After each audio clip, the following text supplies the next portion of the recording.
Hello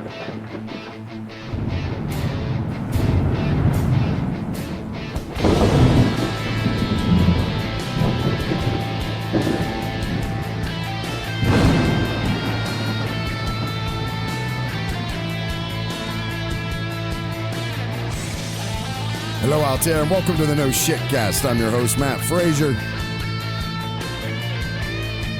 Woo! Finally got him on the show, ladies and gentlemen. After a little bit of a delay, he was gracious enough to join us back here on the No Shit Cast. It's Mr. Gareth Samuel, my buddy and physicist, educator, YouTube producer. What other check marks are we going to add to that list there, Gareth? Well, I now have Twitter and I have a Facebook page, although both of those are kind of, I'm not particularly great at, but they are there as well. We increased the repertoire. Sitting in the hot seat with me, folks, as usual, the Grey Wizard of historical knowledge himself, Mr. Eric D. Smith. How you doing, Eric? Sweaty. It's just hot out there. Yeah, it's wicked hot outside. Yeah, it's like humid, hot, crappy. Welcome to Africa. Yeah. So we had Gareth. I shot him a message when the Bob Lazar documentary came out, and when the Joe Rogan Experience YouTube or the podcast came out, and Bob in this documentary and in the podcast was making some claims to some physical elements that don't exist that supposedly do now, and some of the physics and stuff that was involved in it. And I thought, wow, I know a physicist and I should ask him what he thinks of it. So that's kind of how that was sort of the nexus of how this came together. And then all hell broke loose. And like people are setting up to raid Area 51. They're going to have like a whole concert out there. They're going to sell snacks out there. So Gareth, I asked you to kind of take a look at that, and I just kind of want to see, how you feel about sort of the smell test of the thing as being somebody that's sort of, you're in the know way more than idiots like me are when it comes to these kinds of things. And I just kind of wanted to get your 100,000 foot sort of opinion of what you thought of the things the claims he was making and the different things that he was talking about in the documentary and in that podcast. It's funny because I when you first kind of pinged it over to me, I remember Bob Lazar from like years and years ago. I mean, I kind of grew up with the X-Files and all of that. I mean, I used to love that. That for me was one of the kind of starting points of the fact that people might be lying to us. There might be a conspiracy theory behind all of these things. And I still have upstairs a whole load of book on UFOs and the Majestic 12 and all of that sort of stuff. And his name obviously features as one of the sort of the characters in that story. So I sort of knew about him.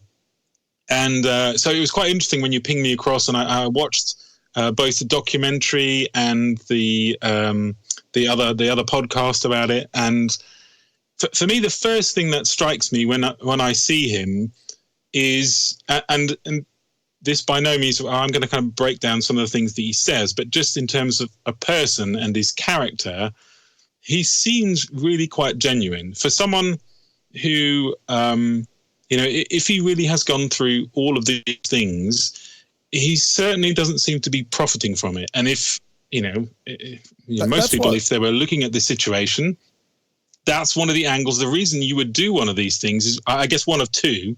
One is to make money out of it, and I guess the other one is to become famous from it. Notoriety, you may not necessarily make money. Yep. And I distinctly, from seeing him and doing a little bit of research, he wants neither of those two things. So that for me is quite an interesting sort of thing. And his whole thing about his education, and that he worked at Los Alamos, and that they couldn't find his records, and then they found his name in sort of the address book that someone had kept. To me, strikes the fact that he is genuinely someone who did work in some sort of project which was top secret. I certainly and I'm no expert at body language, but certainly I was sort of convinced in terms of him as a personal character that he had gone through some of this. Now, the flip side is, of course, if I was running a top secret project and I had to get people in to analyze these different bits of kit and to rebuild some of it, would I ever tell them the real truth? And I think he admits Agree, this yeah. himself, is you would, parts of it would be truth and parts of it would be not truth. And they would do it in such a way that they could actually track whoever it was who had leaked certain bits of information, because, only Bob had been given this bit of knowledge. So that to me kind of fits in with his story. I can't see that in his story there are a lot of things which don't make a lot of sense, if I'm honest, if I'm looking at the science behind of it. But there are certain aspects that do make sense, and some of it you have to suspend part of your belief in terms of how it works, and you have to kind of look at it in terms of what they told him. But from a character point of view, I think he genuinely went through this, and he genuinely was told these things. He may not remember all of it exactly the way it happened, but I certainly believe that he was involved in something that did involve technology that I don't think he fully understood. Shall we put it that way? Right.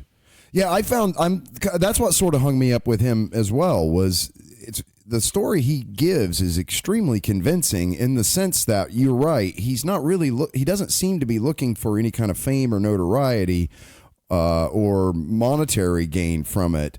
But, and then, so I made that point to Eric, and then Eric points out, he's like, yeah, but he's been doing it for like 20 some years now, or whatever it is. He keeps saying, I don't want no fame. I don't want the fame. That's true. But he's been on like 5 or 6 documentaries, possibly more, and certainly more interviews than the documentaries. He's certainly had a long history of tagging this particular situation. I mean, to me, the way he came across was that he was like an autodactyl. He was like a self-educated person who might have been contracted out by the government to work on something.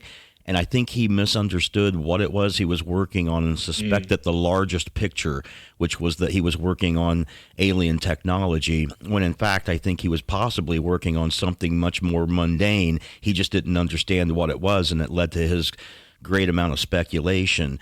And I think, when I see him in multiple interviews through different documentaries, he really tries to play down the people looking into his past. So I don't think he's trying to get people to look at him or look in his past. I really believe that he believes there's some technology there that would benefit humankind if it had been released. But I believe he mistakenly thinks that it's alien technology. Right. And this thing is... I think... Go ahead. I think part of the problem in his story is kind of what you allude to in there, is that if he was, as he claims to be, a critical part of the development team, he basically was tasked with taking it apart and rebuilding it and understanding how it works. Yet nothing that he has produced since is anything to do with that machine.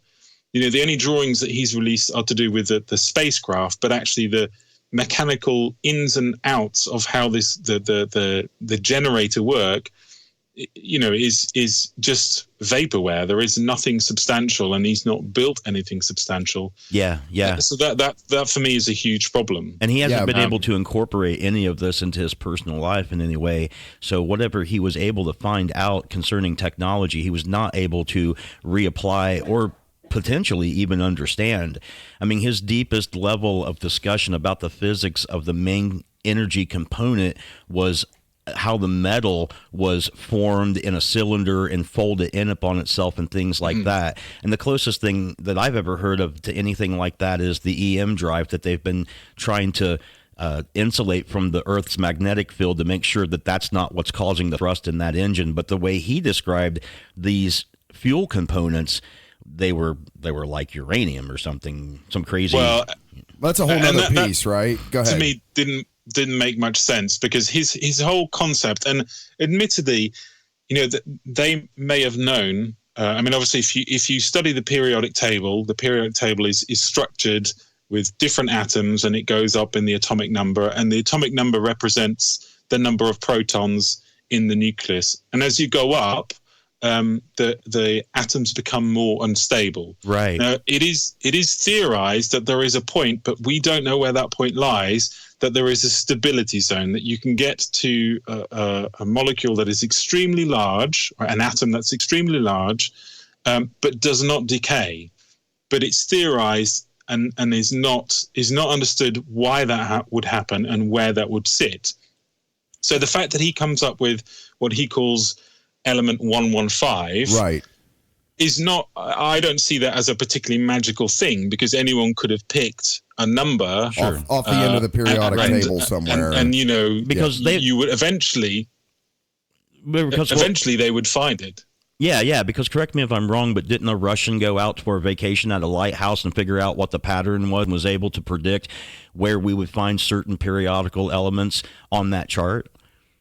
Well, they've actually made, so element 115 has been made in the laboratory. So the Russians have done it, and I think since then there's an American research team that have verified the Russians' results, because there was some doubt cast on whether it truly was element 115, but certainly from them examining the X-ray decay, it looks like it was indeed element 115.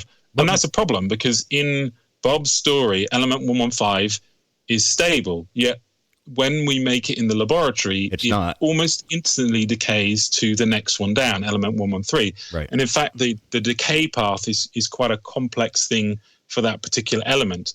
But interesting enough, and he doesn't talk about that in any of those two documentaries, I had to do a little bit of digging about this. He actually claimed that element 115 could not be created naturally. That's one of the things that he states a while ago.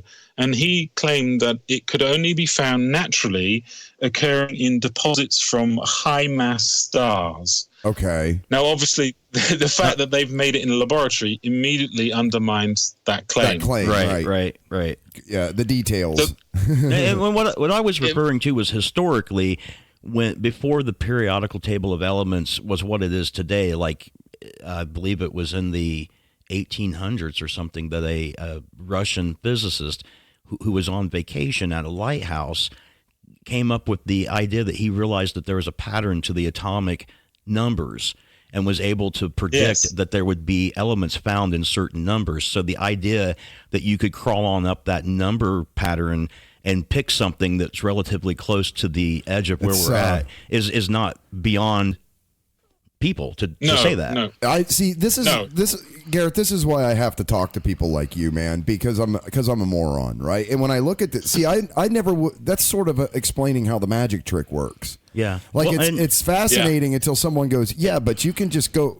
Like you can just go up the element table here and just pick a number, and there's a real good chance you're going to be right. That you're going to find that or possibly be able to create it. I mean, as it is, if something's unstable, we're using the Large Hadron Collider to bust it apart just for a fraction of time, and then take a picture of it before it decays back into another particle. So we're having a hard time even visualizing what things are before they decay. We're trying to snap pictures of them as we bust them apart. Would you agree with that statement? Yeah, no, absolutely. For me, there's another problem with this whole element 115. Even if you assume that it was a stable element, the problem is that the idea is you put this in this drive, and this spaceship would travel, across the galaxy. Space. And the problem is when you go into deep space, you expose your craft to massive amounts of cosmic rays. Mm-hmm. And what do cosmic rays do to nucleuses? They break them down, so your decay rate will increase massively when you go into interstellar space. Unless you have some way of shielding them. All of this. Yeah, unless you have some massive way of shielding them. Like right now, we got to go down to the deepest salt mines with detectors to get away from cosmic rays and to look for things like neutrinos. It would be very hard out in the vacuum of space, I would imagine. Not just cosmic rays, but many other type of subatomic particles would be needed to be shielded against. And also, too, it's almost like they're saying that even if this thing did exist and they put it in a machine, it still has to perform magic. Like, even if this thing is stable, it still has to somehow come up with the ability to... I mean, his story about how it's made, I find comical as well. The fact that they had to produce it and they had to put it in layers, and then it had to be cut at an angle, and it was only if you cut it at that particular angle that it would have these magic properties. It was like baking. And I kind of went, that doesn't make any sense. No, it's like baking. Yeah. It's like you're baking a cake. Like, you have to do it this certain way. You have to make it up like this, and it comes out right. Yeah. It reminded me more of the Japanese swords, the samurais. Yeah. That is folded steel, and the way that you fold it and the way you beat it. determines its strength. Yeah, and strength and resilience. Yeah, I'm not saying that he made it up like that, but that when he told that story, I was like, that sounds like you're layering. It doesn't make sense for why that would make it more. Why that would create this fuel source.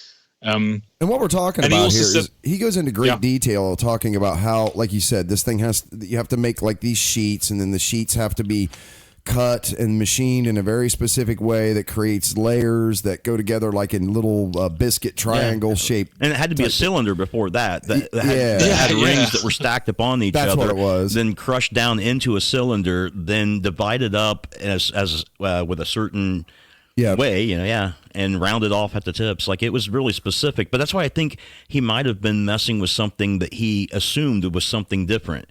Like, maybe it was something that they were doing that with, but maybe he misunderstood what the point of the thing was.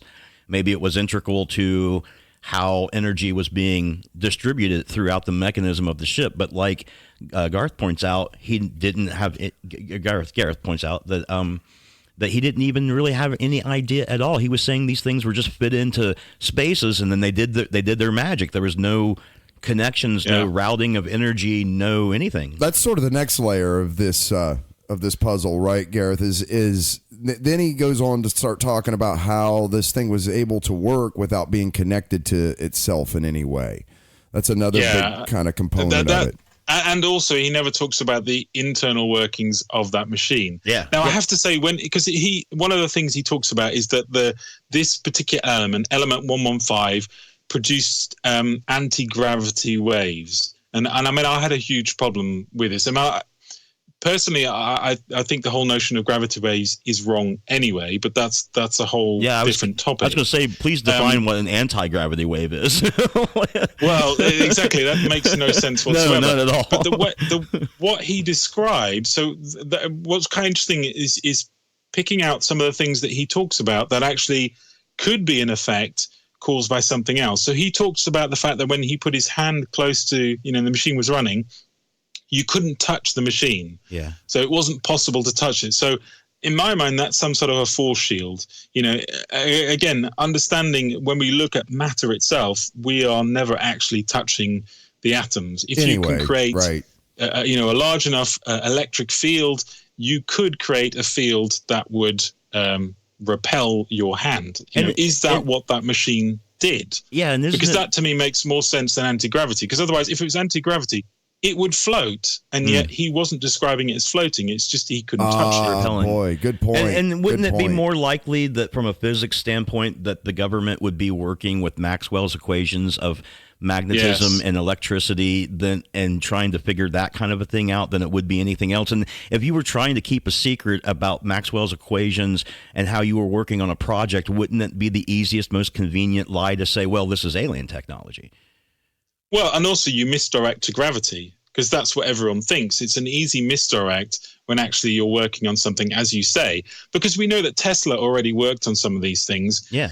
And, there's a lot to suggest that the Germans were working on this. And then, I find it interesting that when he talks about, where did we get the crafts on? Because he talks about the fact that there were 9 craft that he knew of, and that one of them at least was very old and came from an ancient, what do they call, archaeological dig, implying it was incredibly old. And I find that particularly interesting because I'm not necessarily, he didn't connect it with the Germans, but obviously we know that the Second World War, Germany was very, very interested in the mythical side of things, and they went to many different countries, excavated many different things.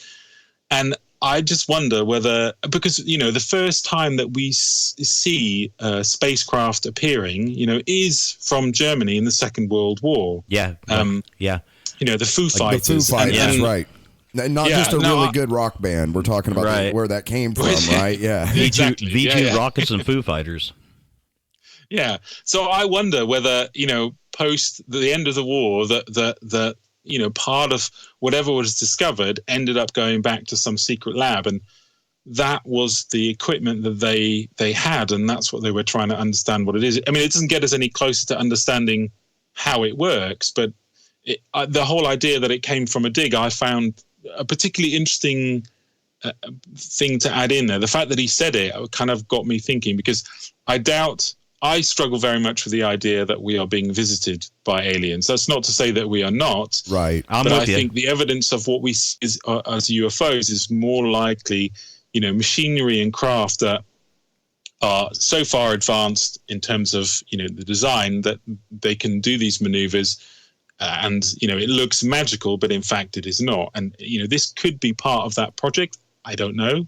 Well, I was talking to Eric about this on a previous show, and I don't know what the math is, but I think it's probably almost infinitely more likely that anything like this would be remnants from a past ancient civilization here that's long forgotten or whatever due to cataclysms or whatever than an alien visiting here from another planet. I mean, right? I tend to agree, because one of the pieces I worked on a little while ago is this whole idea of precession. We know that the constellations, where the sun rises on the summer equinox is a particular constellation, and over many thousands of years that constellation changes. We are currently in the age of Pisces and heading to Aquarius. Age of Aquarius will be in, however many thousands of years from now. And every 25 to 26,000 years, the whole cycle repeats itself. Isn't it 2,100 that will breach that barrier? Didn't they go from 900 to 2,100? This age heading into Aquarius. This age that we're currently in heading to Aquarius, isn't the terminus boundary of that at 2,100? Doesn't it go from 900 to 2,100, the age we're in, and then after 2,100 we'll be in the age of Aquarius? Isn't that right? I don't know the exact. I know that we've only just gone into one of them. I don't know how. I mean, if you divide it up, it's 26,000 divided by 12, because there are 12 constellations. Yeah. So I think it's every 4,000 or 2,000 years that it changes. I always get this mixed up because I can't remember. That's what it was, like 2,000 years, from 900 to 2,100, I think. I mess it up with the Aztec calendar and stuff all the time too, because it depends on which measuring stick you're looking at that determines, right? Because what you guys are talking about is astral. It's stuff that's up. Well, yeah, and it's also kind of like the fundamental base of a lot of mythology and the beginnings of the agrarian revolution and how that was handled, as far as I understand, at least. Okay. But what is interesting in this work that I kind of, it was really Jim Wenners who came up with this bringing together many different strands of different people's idea, was this notion that the precession that we see is not caused by the wobble of the Earth, but in fact it is to do with the fact that our whole solar system is moving along these star filaments. And in fact, the one that we follow is like a helix pattern, so we twist and turn around it. And that twisting filament twists around a much larger one as well. And when you look at the motion of the stars, you can see that there are some stars that ignore precession. So Sirius is an example of one of the stars. It was used by the Egyptians to mark the beginning of their calendar. And still to this day, you can use it because it has not moved. It does not precess with the other stars, which of course means that there is something wrong with our model of precession. If it is true that we follow these filaments and we are on one of those filaments twisting around, it means that Sirius is on that filament with us as well. So that is one of the reasons why it doesn't precess, because it moves with us. Now, at the same time, what is really interesting is that we actually are locked on a much wider arc around the Pleiades, which is some 400 light years away from where we are. And that means that over a period of 26 million years, we would complete one orbit around the Pleiades, which is a long time. But interestingly enough, 26 million years ties in with the disaster cycle that they call the Nemesis Star, where it's believed that, there is a twin star that orbits us, and every 26 million years, it comes close enough to disturb the Oort cloud, which is where all the comets sit. Yeah. And that then causes some of them dislodge, and you get disaster cycles. And that Oort cloud's about 2 light years radius away from us, right? And correct me if I'm wrong, but almost every star that's like our star is a binary star. There's more binary stars in our galaxy than single stars like us. So it's almost begging you to ask either where that other star went, or is it still there? Is that correct? That it is correct that there are a lot of systems with not just binaries, but 3, 4, 5, 6 stars is not uncommon. Like Proxima Centauri has 4, right? If you count the neutron star. Okay. And that's 4.3 light years away, right? Roughly. He's a history major. Can you believe that, Gareth? He's a history major. That's what he does. It's ridiculous, isn't it? Well, but what's interesting about this is this whole idea that not only do we process around in this sort of helix pattern, but the helix goes around the Pleiades. You can look at the scientific evidence and you can study the motion of the stars, but the fact is that information is actually encoded in our constellations. And if you look at I've never thought about, I've looked at constellations and they're constellations, they're pictures. I've never really thought about why are the pictures and what do the pictures mean? And, some of the constellations are drawn as half shapes like Taurus, and there is Argo as well, which is the back part of a ship, but it's only the back part of the ship. And you kind of look at it and you wonder, why would you draw it as a half shape? And when Jim looked at these images, he was actually in a bookstore looking at some kids' books. And the way in a kids' book you show motion by actually drawing half the shape, and then the rest of it is left as if it's sort of blurred away, like in a comic book kind of thing. Yeah, sure. Yeah. And he sort of realized, well, maybe that's what the constellations are showing you. And when you look at the direction of the way the half shape is drawn, it is an arrow that points in a direction, and those arrows point in the direction of our movement along this filament, implying that they knew that our whole system was moving around the Pleiades. And if you look at the names for the stars, so originally, there's a lot more. We're kind of getting a little bit off topic here, but the stars in the Pleiades, one of the stars' names actually means, which is Alcyone, it means the central sun or the central one. That's an Arabic word, right?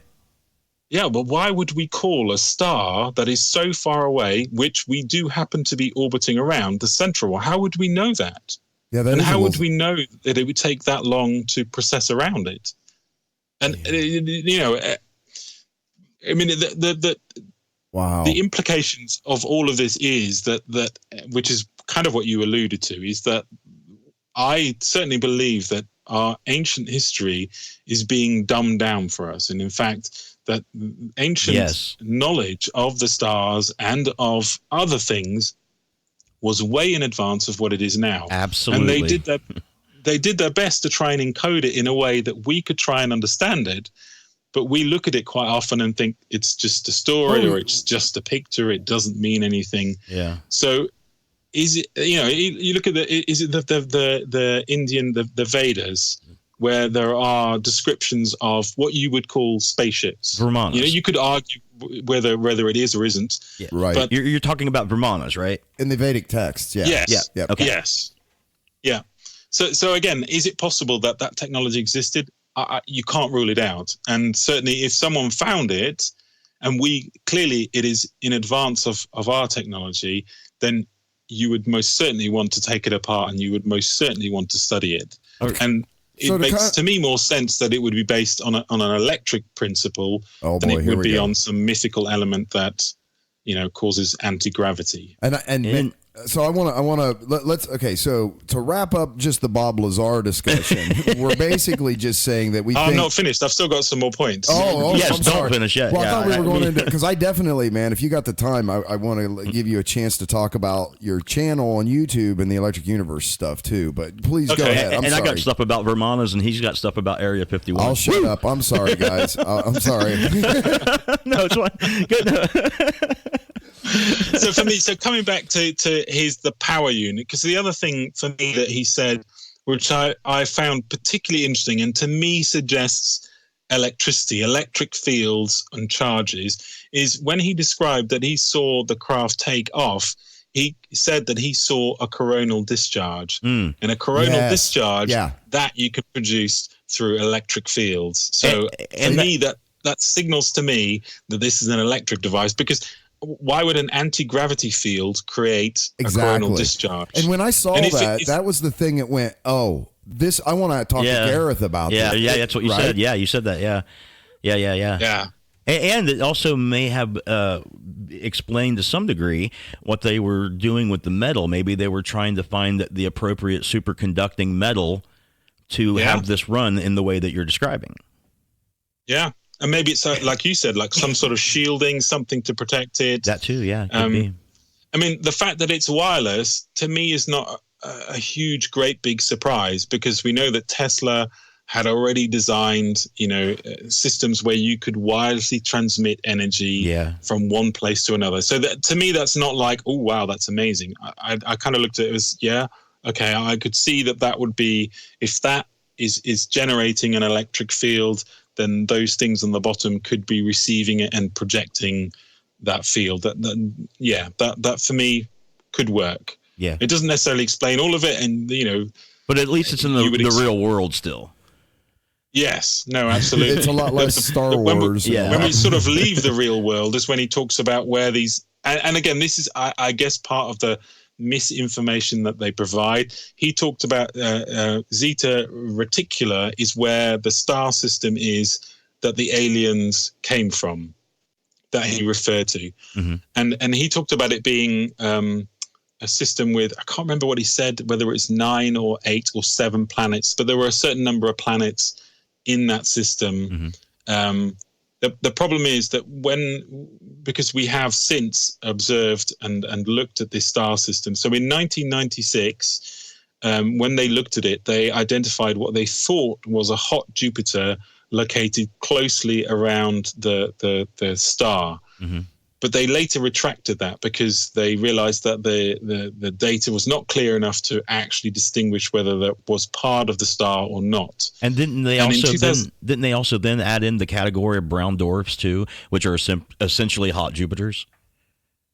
Yeah, but this is just the data collected if you look up the Zeta Reticula in terms of what they found. In 2002, they looked at it and they could see no excess infrared, implying there was just the star and nothing else. Okay. Then in 2007, they detected, I mean, again, you have to understand our equipment is getting better as we do these measurements. So 2007, they detected excess infrared in what they thought might be a debris disk surrounding it. Mm-hmm. So equivalent to our Kuiper belt, so where Pluto sort of sits on the edge of.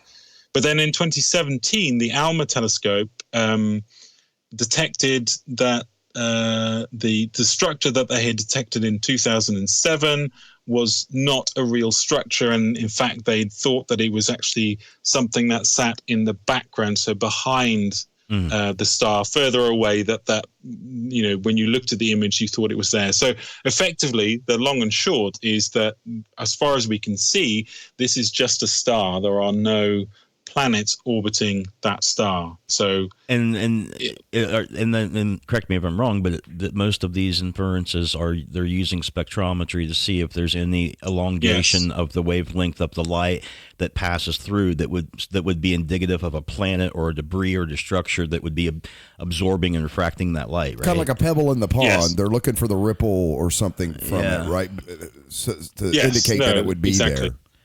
Okay. Because also another method of detecting planets is looking at the wobble of a star. So I wondered if they didn't sound like any of that data was using that particular method. I think that was the one they were using like in 93 or something, but I'm just curious if they looked at it that way. Well, I don't know. I didn't go into the detail of how they measured it, so I don't know whether it was wobble or spectrometry. Well, I think in the two different ones that there are different methods they use, but I couldn't tell you which one was which in which of those dates. And it's funny because I can see this and wrapped up in the story of the way that any of these things kind of get put together, but this one in particular is this out, if you will, this escape mechanism where you could say, well, there's no planets there now because we did say that these things were very, very old. And, so there's all these ways you can kind of explain it away and sort of, and that's the way it always works with these kind of fantastic stories, right? Yep. For the most part.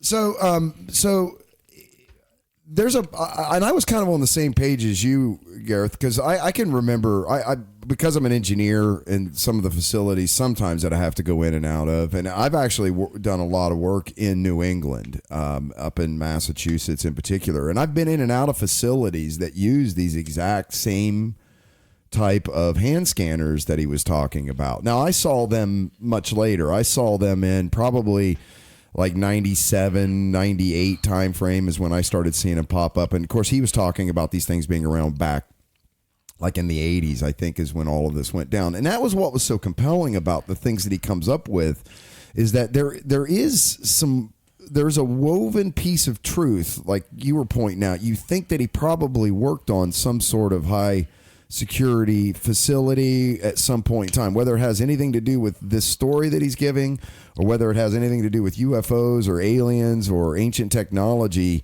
we don't know, but he's been someplace. Now if he worked at Los Alamos, there's a good chance that that's where he saw it at as well, because they do a lot of research at Los Alamos, if I'm not mistaken, high energy research and stuff there, which would tell me that they're probably also working on nuclear and stuff for the federal government as well. Yeah, he never talked about what exactly he did at Los Alamos. That's an interesting, because obviously Anthony Peratt famously worked at Los Alamos, and that's where some of those, the stickman figures and those sorts of things came from, because he was working with high energy discharge in those reactor chambers, and they were obviously looking at it in terms of creating nuclear fusion. Right. And that's where he saw those patterns. So it is possible that that's where he saw it, or that, who knows? At the beginning of this podcast, we were kind of talking about Bob Lazar's character too. And concerning his character, one of the things that I noticed was, while he tries to play down the idea of fame and aliens, and that's the big reveal, that he says that's not what it is. It's that this is the technology that could help humankind, right? It's not the reveal that it's aliens.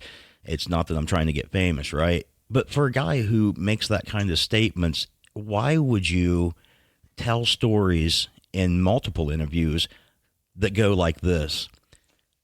Well, one day I was walking down the hallway and I was passing a door. And I mean, this door just had a window in it. The window must have been, I don't know, whatever it is, 4-6 inches long, and it's got the wire mesh. And I was going by and I seen two men in lab coats that were bending over what appeared to be a small child in a chair. It looked kind of strange. I'm sure it was just a dummy. Yeah, because he leaves it open for you to join the dots. Yeah, he's planting the seeds of imagination, and it's like at the same time, though.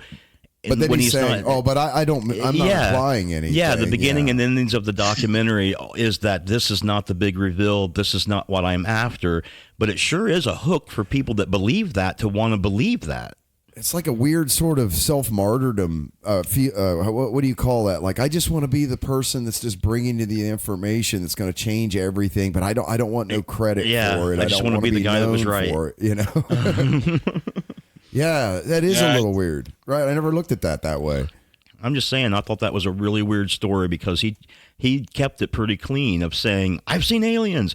Up until that story, he just had this big allude that something's going on, and he did it very mysteriously too. It was very theatrical in my opinion, and of course that documentary in of itself with the narrator was almost too melodramatic for me to be able to continue the watching at some points. I'm like, well, and the problem I had as well was the fact that he claimed that he had a piece of Element 115 and that he'd recorded a video of it in a little chamber. And there was a big build up to this, and then they couldn't find it, blah blah, and then eventually at the end of the documentary, it's like, we found the footage, and you look at the footage and you're like, that tells me nothing. It looks it looked like a cloud chamber to me. That was it. Yeah. Right. It's a little bit. I thought I thought it was a cloud chamber. I'm like, that's like, you can do that in high school, I think. Well, where's the anti-gravity waves? Right. There it is. This thing's not floating. I've thought about making cloud chambers. You can see cosmic rays with them. Yeah. And so I thought that's what it was. And that's something that would look kind of spectacular and crazy if you didn't really know what you were looking at, I guess. Right. Yeah. mysterious. Well, that's kind of the thing. I think that, and this is, again, why I wanted to talk to Gareth, because I don't know. It sounds like a lot of really fancy technical stuff, and I'm like, ooh, this, but I'm not a physicist, at all. And I'm just an affiliando. So I'm like, there could be a situation here where we used to say this when I was doing sales: if you can't dazzle them with details, baffle them with bullshit. Yeah. And I'm going, I feel like I'm being sold here. I wonder if he's baffling me with bullshit. And this is what we're kind of exploring here and finding out, is that's what it seems like. So somehow this guy is very knowledgeable nonetheless. I'm not saying he's stupid or that anything like that, but a lot of this stuff just doesn't line up, and it's a sales job where I feel like now that, because I was very compelled when I first I believe saw they this. hired him. I believe that he was contracted because he was known for building jets on the back of bicycles and stuff like that. Yeah, like you put a jet engine in a Honda. Yeah, or I mean, he something, had credentials, whether he had credentials or not. So I don't have no doubt that he worked on something out there. Yeah, I have no idea what it was. I don't think he does either. If it's not, it could have been something completely mundane, and this turned into some sort of elaborate. Because remember, part of this also was that his wife was cheating on him. Mm-hmm. I don't know if you guys... I just blocked that out of my mind. Okay, so here's a guy that's in crisis, right? And he's going through all kinds of shit, and he ends up losing his job, and he has to come up with some sort of story to cover. I don't know. I'm just maybe. Like, I'm he just came home one day, told his wife the story, she bought it, and he's like, hell, that's pretty good. I got to keep going with this. I can't believe she believed he was like, he was the guy that like cleaned the Petri dishes or some stuff, or was a test tube scrubber. Who knows? Well, he owns some kind of a kind of a lab. Well, no, they sell like nuclear. Yeah, go ahead, Gareth. You saw it. Go ahead. You can probably explain it better. Yeah, I saw it. He sells like old. He redoes old sort of science things that you used to buy from the 60s and 70s. Right. Like he has that one which is the radiation kit that you can buy, which has got radioactive pieces of like different. It's quite cool, sort of. But he refurbishes anachronisms. That's kind of cool. It's no longer useful. It's an anachronistic piece of science equipment, but we refurbish them. It's such a specialized thing. But what if he was the experiment? What if he was indeed contracted to do this piece of work on the machine, but all of the other things that surrounded him was some sort of a test to see how someone would react if exposed to this information. Far more likely.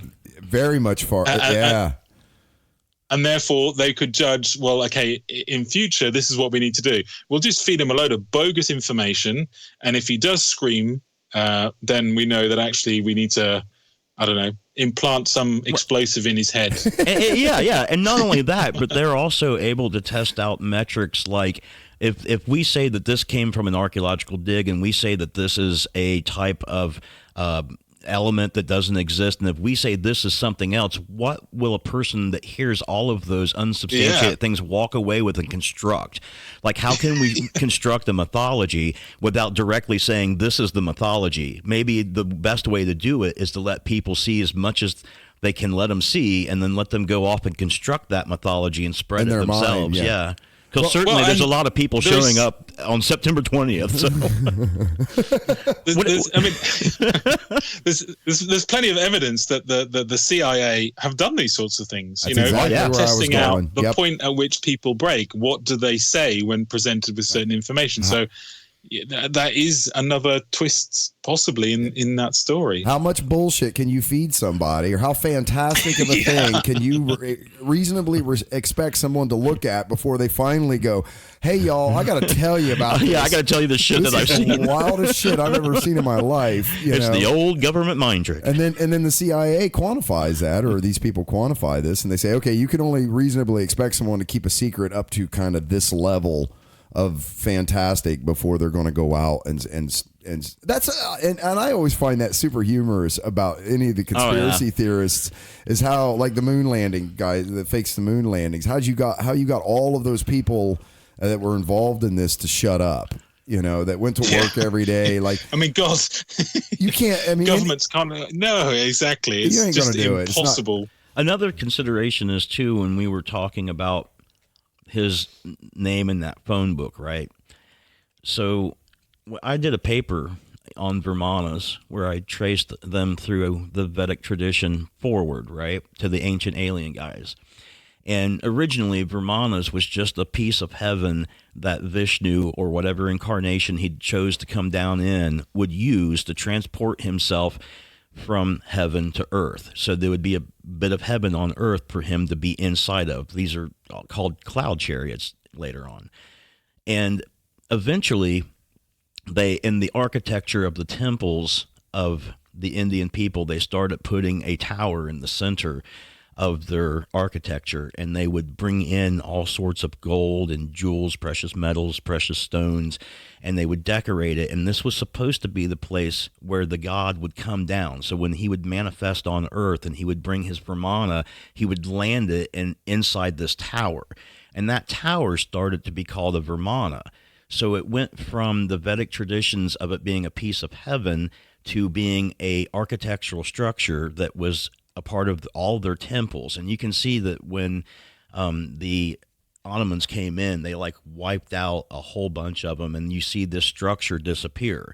Well, later on in the Indian culture, they started calling their airplanes Vimanas because they made you like the gods. They would take you and fly you through the air and things like that, and they could point back to the Vedic books where they talked about Vimanas and gods coming down to earth in them and stuff. And then later on, ancient alien enthusiasts were able to extrapolate that these were literal devices that astronauts would be flying around in, and that when there were descriptions of the gods having war, that they were having them in these Vimanas. And so you can see this like steady morphing of what this thing is, but the central idea of it being able to carry you and your soul around in the air always is maintained from the beginning to the end. It's just a matter of how you're discussing it, how you're using it, and how history has made certain things impossible. You know, when the Ottomans came in and took so much of the land and the religion, a lot of that stuff died out, but it resurfaced again as another thing. But when you're watching the ancient alien documentaries and stuff, there's always this text that they refer to that's written in Sanskrit. And I don't have my paper with me because I'm just thinking of this, but I can't remember what the name of it is or the author, right? But they say it's written in Sanskrit, they give the name, and they give the author, right? And the author they date, which is way before there was flight, right? And this book is filled full of these diagrams of Vimanas as flying things, and they say that they run off of things like mercury that spins and these other precious metals and things like that. But when you go and you get that book and you look at that book directly, like you read the book, as it turns out, it was written in the mid to late 50s by another dude that said that he was transferring the psychic energy of this other guy who actually wrote this book, right? So the book was actually wrote with the diagrams and stuff in an age of flight. But when they show it on the ancient alien documentaries, they don't tell you that. They tell you it's from the guy that this guy said he channeled, and that it's written in Sanskrit. And if you know what Sanskrit is, you immediately think, oh, it must be an ancient Vedic book, like all the other Vedic books that's written in Sanskrit, but it's not. It's the only one that's not. And so they show that, and they show the diagrams on the documentaries, and if you don't research this or know what it is, you have no idea. It's very easy to be buffaloed. Yeah, it is, yeah. And then you dig into it, and it's not that at all. And then you see this. There's actually this explainable history that you can peg down the actual events that's documented in other places as well, which to me blows my mind just as much that something like that can survive and morph into mythology to legend to future.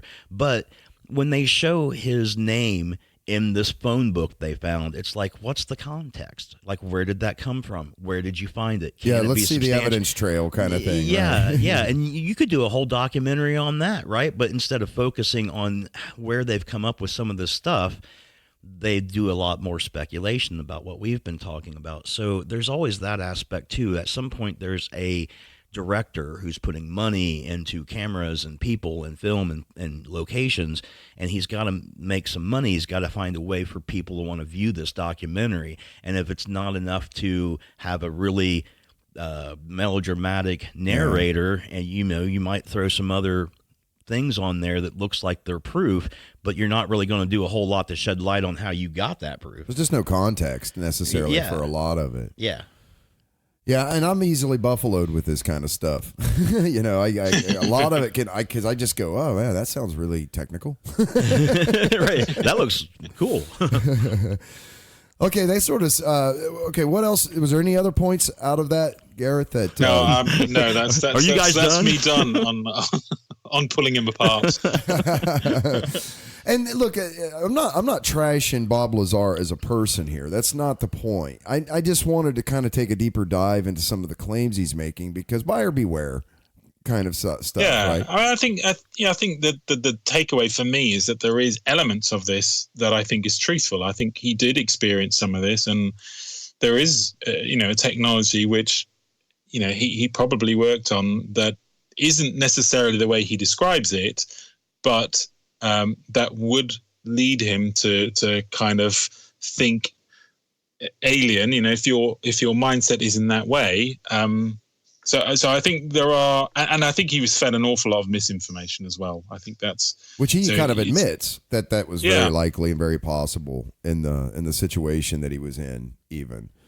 Which is, again, I think is just another convenient way for him to say, look, if anything I said comes out to be wrong, well, that was just part of the misinformation campaign. That's all. Not it my is. fault. Yeah, right. They were just lying to me.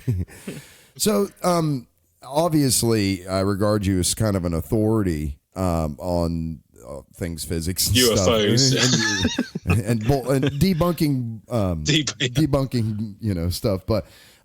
For people to check you out, man, and I'm just fascinated by these videos and stuff that you started putting together on your YouTube channel, and it's called See the Pattern. And one of the things I struggle with Eric, and I end up doing this all the time on the podcast, is I keep always going back to the Electric Universe stuff because I find it so fascinating. And I really struggle sort of putting this thing together in a format that I can explain what it is to people. A couple of things. Number one, because I'm not smart enough to. And so I'm using like words. I think it's sort of like this thing, and analogies that may not even apply. But if you had to sort of give an elevator pitch over this, and I know you're not necessarily the authority that per se, there isn't one, but how would you say this to somebody to explain it to them in sort of, like I said, that elevator pitch format? Because I have to do this to Eric, and I still don't think I'm telling him it right. And I don't know much about it. But when you take in your videos and stuff, you make all of these very cogent, awesome. They're so well done, by the way. I can't compliment you enough on these things. But if you had to take that and sort of distill it down, what would that be?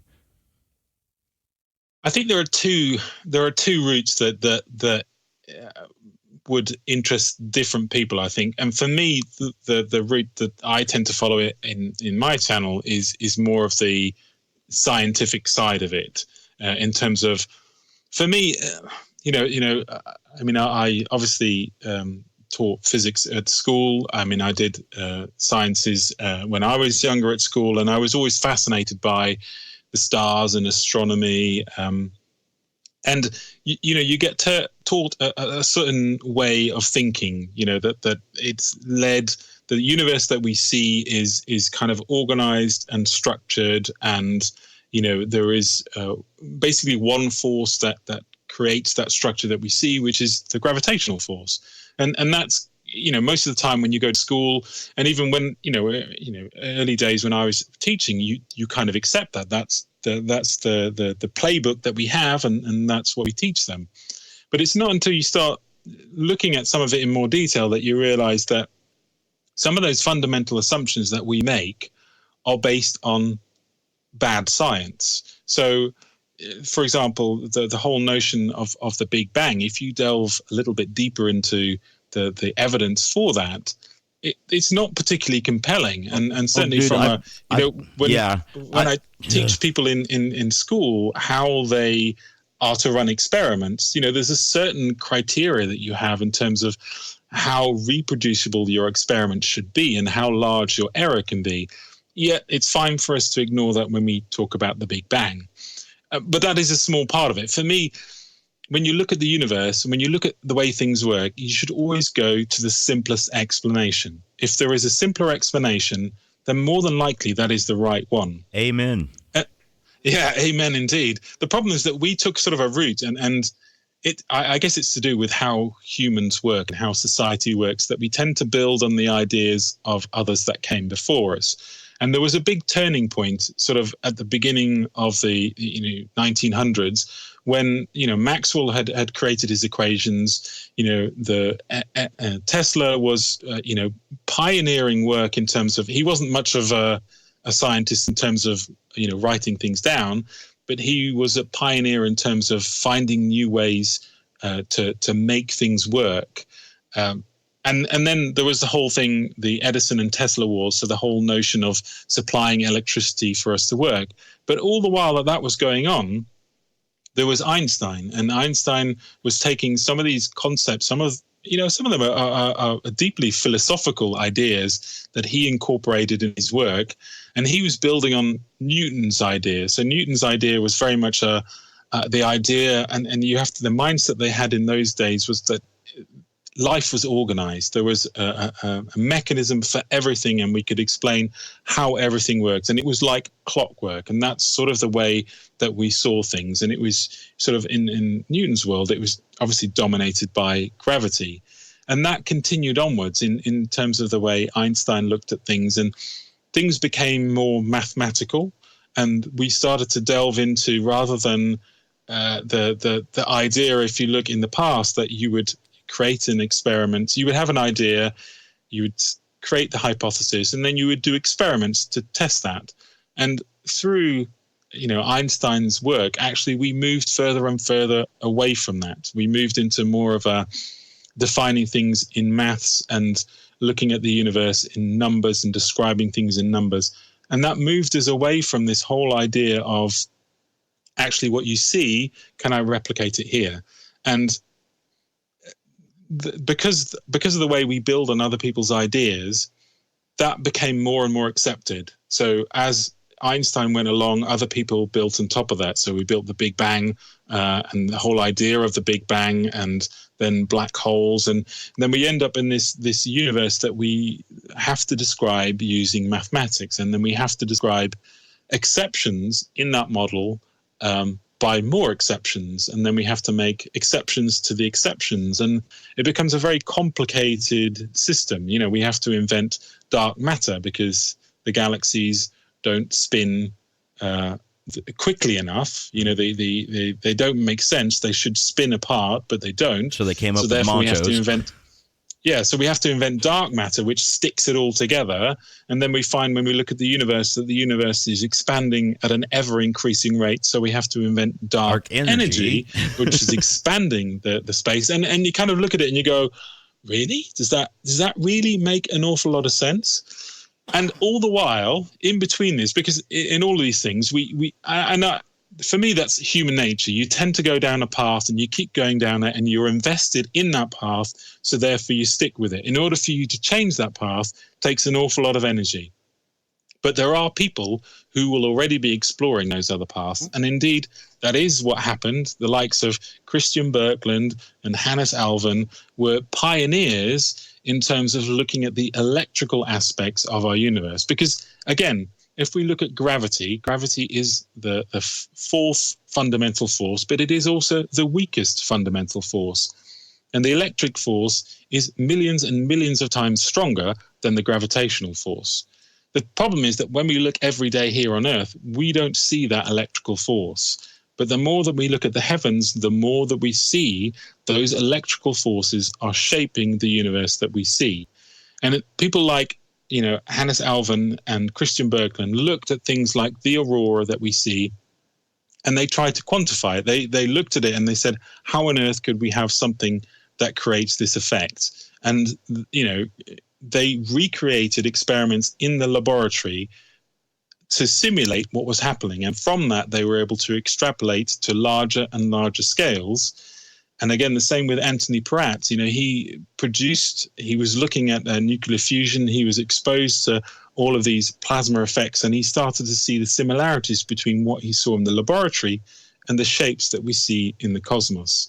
And there was a much simpler way to explain how these phenomena actually came about, not requiring dark matter, not requiring dark energy, and instead a universe that is predominantly powered by the electrical force. And therefore we have vast currents that flow across space, moving plasma and clumping it together and causing these magnificent structures that we see in terms of nebulas and other things, but they are all powered by the electrical force. And as we move along, you can start to see that science is slowly changing. They are accepting that there is more and more of these electrical processes dominating the formation of stars. So we see stars forming in filaments. So these would be the chains along which the current flows that forms those stars. We see electrical currents connecting us to the sun. We see electrical currents flowing into the earth. We see electrical effects causing weather phenomena. So more and more it is being recognized, but obviously the mainstream still sticks to this notion of a gravity-based model.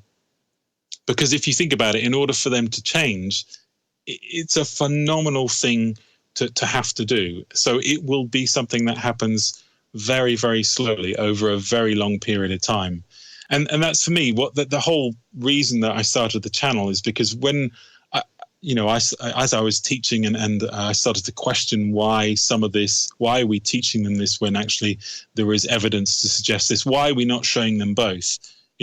Because learning is about being able to compare different things, yet we teach them one thing and we don't tell them the other thing. So I started to investigate. And the problem is when you start looking at the electric universe, it's vast. There is a lot of information out there, and a lot of it is confusing. They use terms that, I looked at and I was like, well, what the hell does that mean? How do I get to an understanding of what that term actually means? And it was extremely difficult. So that's kind of the idea behind the channel, was to try and, for me, it was forcing me to go through that journey of understanding, and at the same time using that journey to help others follow the same sort of path as much as possible. And these have become there's a difference between science and dogma, right? And this kind of has that feeling where some of this stuff has sort of become, look, this is just the way it is and there's no challenging this. But in one of our previous conversation, or our last conversation, we talked about how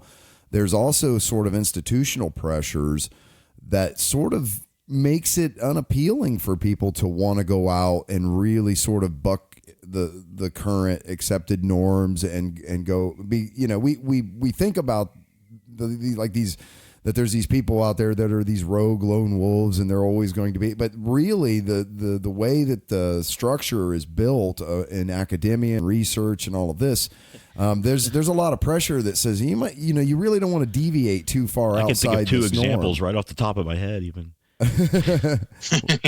I got so much commentary on what you've said. I feel like it would be rude to express it all.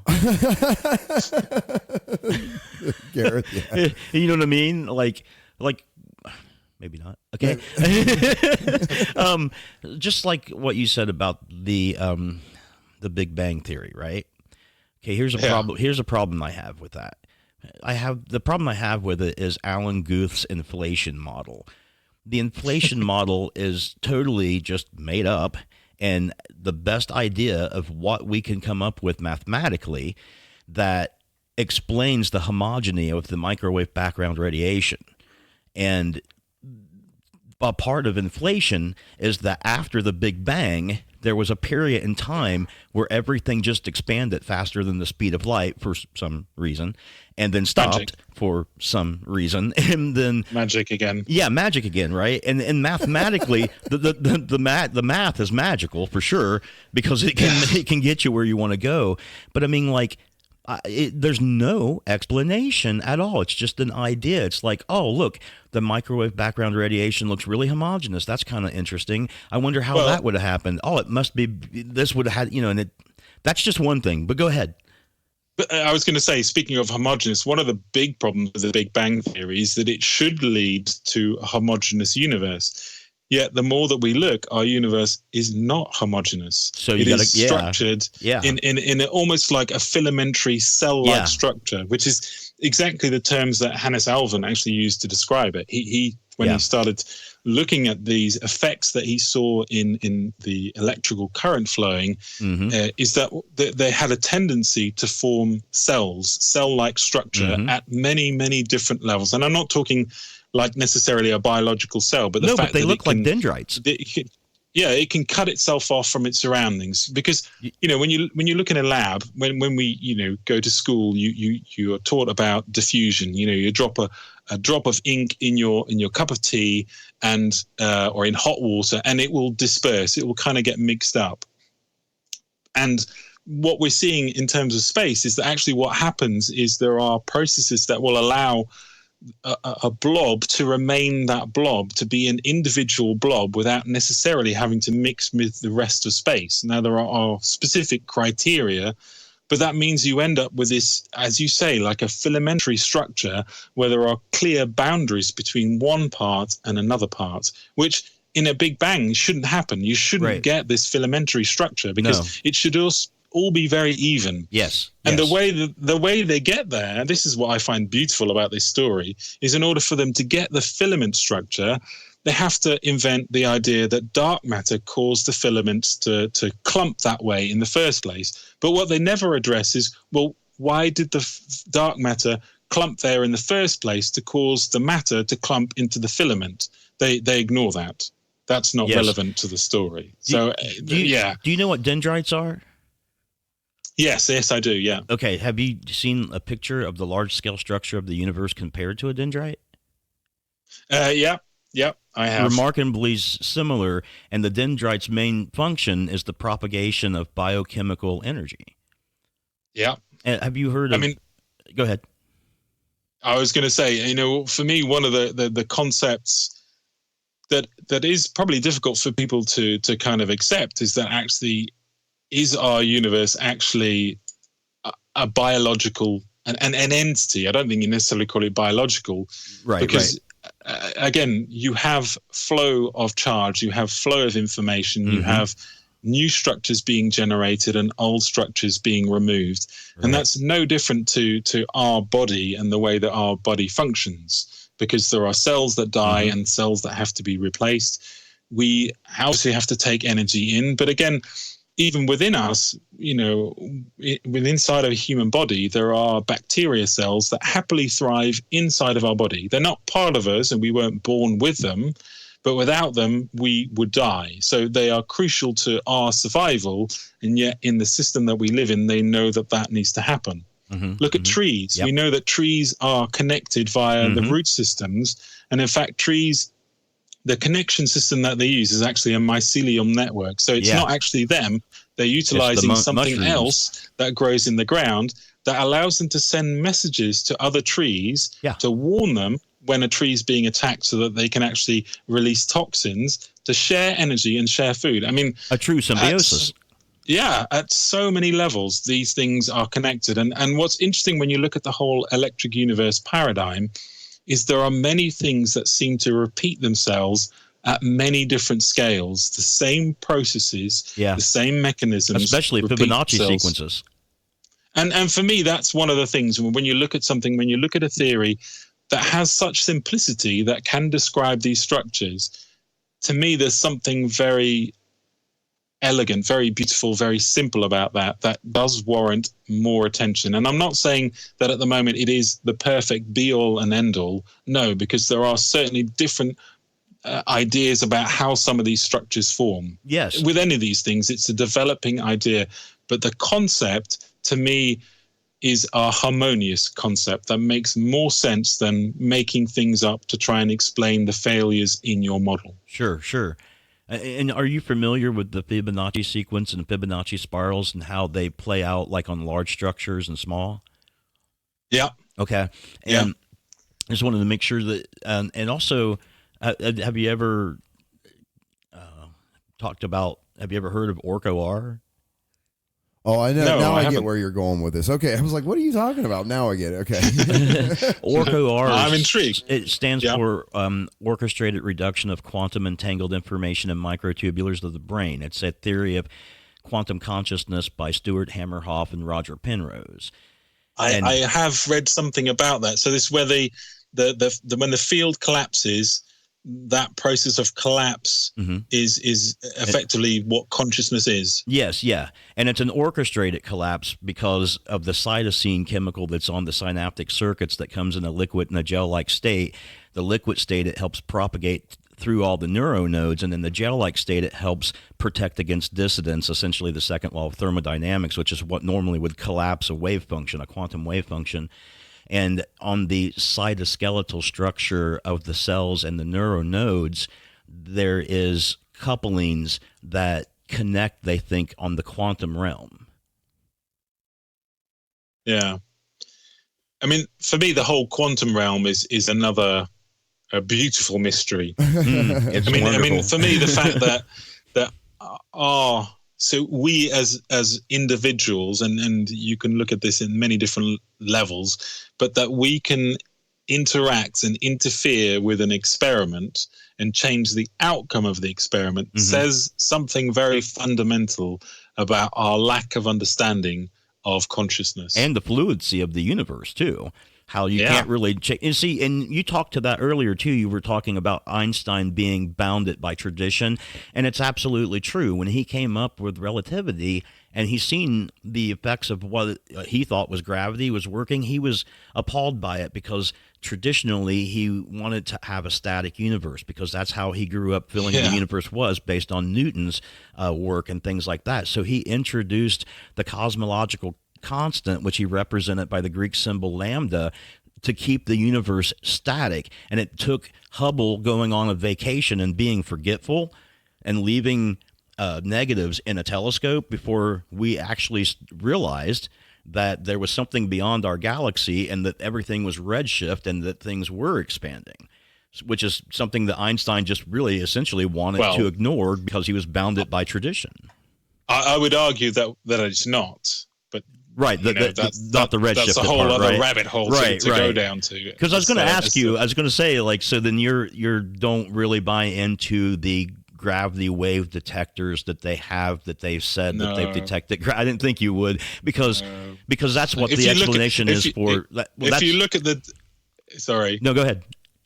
I was going to say, if you look at the data and you look at how they ran the experiment.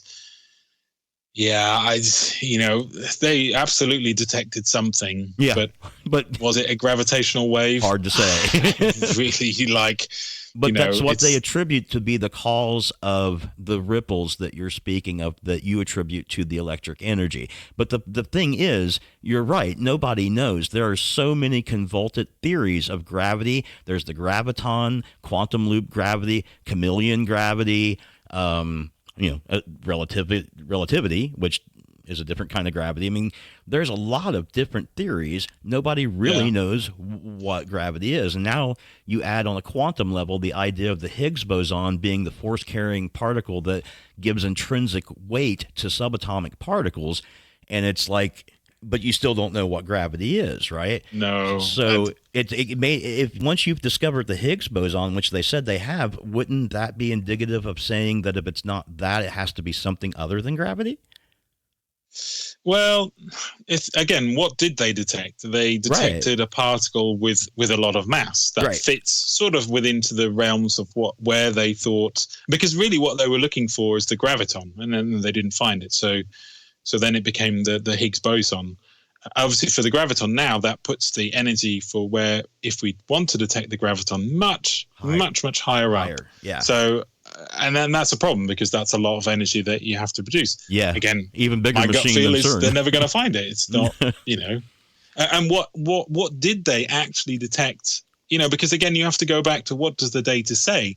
The data says that there was a particle with a lot of energy. Yeah. But does that mean that it really was the Higgs boson? I don't know. I mean, it's not my expertise, looking at particle physics, but I do question sometimes the way we sort of magnetically connect things together. Oh, it must be this. When, and I don't really have an alternative explanation. But no, but I agree well with what you're saying, though. Yeah.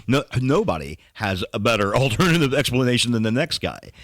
Well, I say in science, they say failure is always an option, right? But when you invest hundreds of millions of dollars into finding something very specific and then it's not there, all of a sudden there's a lot of people with a lot of questions now. That's and I think that's part of the problem, the way science has changed. If you looked at some of those pioneers, that we talked about in, from the 50s and 60s and even earlier, they did have that freedom to do things which were outside of the box, and it wasn't frowned upon. They were given the time, they were given the money, and a lot of them self-funded. But nowadays, that's extremely difficult to do. It's almost like science has become corporate, and therefore there is a certain political line. You have to toe it, and if you don't toe it, well, there's the door. I'll give your funding to someone who will do what I asked to do, not what you want to do, and that's a problem, because that stifles your ability to think outside of the box. And, in science, you're right. Failure is absolutely an option. You learn a lot from failure, yet I think we live in a society where failure is no longer accepted. Look at the education system. Yeah. For me, a lot of the things that we have to get back to is the fact that it is okay to fail. That's fine. You learn more from failure than you do from never failing ever in your life. The main reason I got a history degree was because I didn't want to have to produce science by somebody else's definition. Yeah. I didn't know that. Yeah. That and the math. I wasn't real hip on math, but I mean, but as a history teacher, I could do that when I'm 75. Yeah. I can tell people about history when I'm 75, but right. But scientists, man, that's a, Well, you got to get grants and you got to prove yourself and you got to keep doing stuff. And at some point in time, you start aging and you're just not as sharp as you used to be. And if you're trying to make your money in that fashion, you can relegate yourself to teaching and not producing. But at some point, it's going to be harder. Whereas if I started off with just history, I'm just doing that teaching in to begin with. I'm just not going to go any further. I'm not going to do any archaeological stuff. So. The cutthroat world of science. Who knew? People be getting cut from teams all the time. Contracts renegotiated. It's brutal. Not pretty. It's brutal out there. I never knew that. It's awful. What's like that guy that was talking about his theory about light slowing down? Like, he worked on that and he got some grants for it and stuff, but that's it, man. Like because his theories were controversial, he's not prominent in the academic community now, right? And doing experiments is very expensive these days. Yeah. It's not. Yeah. There are some, scientists who do things out of their garage, doing experiments that way, but again, no one will take you seriously because you're not affiliated with a big university. So forget it. Well, we don't call it garage science for no reason. That's exactly what that means. It's some dude doing. It's a shade tree mechanic. It's somebody's just doing stuff on their own. So you kind of go, but you can't devalue it. You shouldn't. No, but we do, don't we? People do as a society. Yeah, we do. Yeah. And I blame the government for giving money to people who they want because they're making the decision of what's good science, right? Scientists should be making the decision on what's good science. Yeah, I mean, I've seen Plato wanted Athens ruled by philosophers. And it's funny you should say that because that is where we're ending back. It's this Pythagorean sort of society where it's all based on ideas in our head, and you will do as I say.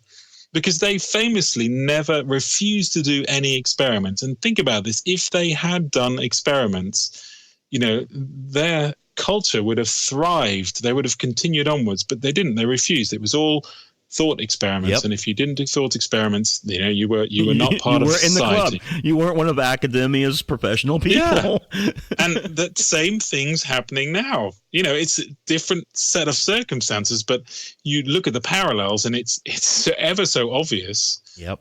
It's a little scary. History repeating itself, as it were. Huh? Well, what came after that? The Dark Ages. Right. Oh, yeah.